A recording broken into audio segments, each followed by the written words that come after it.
جب میں بچہ تھا تو میں نے جاپان کو جاپان بنتے دیکھا. تو جب جاپان سے پرانے زمانے میں کپڑا آتا تھا تو ہماری لیڈیز وہ نہیں خریدتی تھیں کہ ان کا رنگ کچا ہوتا ہے.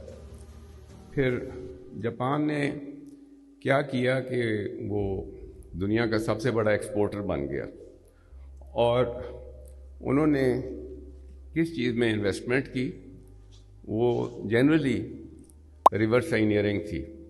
انہوں نے مارکیٹ سے سب سے جو بیسٹ پروڈکٹس تھے ان کو ٹارگٹ کیا اور دیکھا کہ ہم اس کی ٹیکنالوجی کو کیسے اپنا سکتے ہیں اور اس میں ایک چیز اچھی اور کیسے لے لا سکتے ہیں. تو ود رزلٹ کہ وہ جو ریورس انجینئرنگ آپ اس کو کہہ لیں, ریورس ٹیکنالوجی کہہ لیں, جاپان نے پاکستان کسٹم یا جو ہمارا ورلڈ وائڈ کسٹم ٹیرف ہے اس کے ہر پروڈکٹ کے لیے they produced a product which was actually not there product. دے copied a product but they made an addition.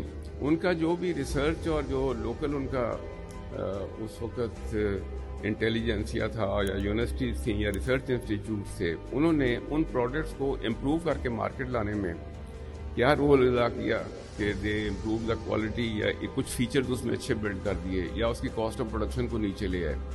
اور اس طریقے سے جاپان جس کے پاس نہ کوئلہ تھا, نہ لوہا تھا, نہ تیل تھا, it became the world largest steel exporter. اور اس کے بعد اسٹیل کے بیس جتنے پروڈکٹس تھے وہ سارے مارکیٹ میں وہ لے آیا.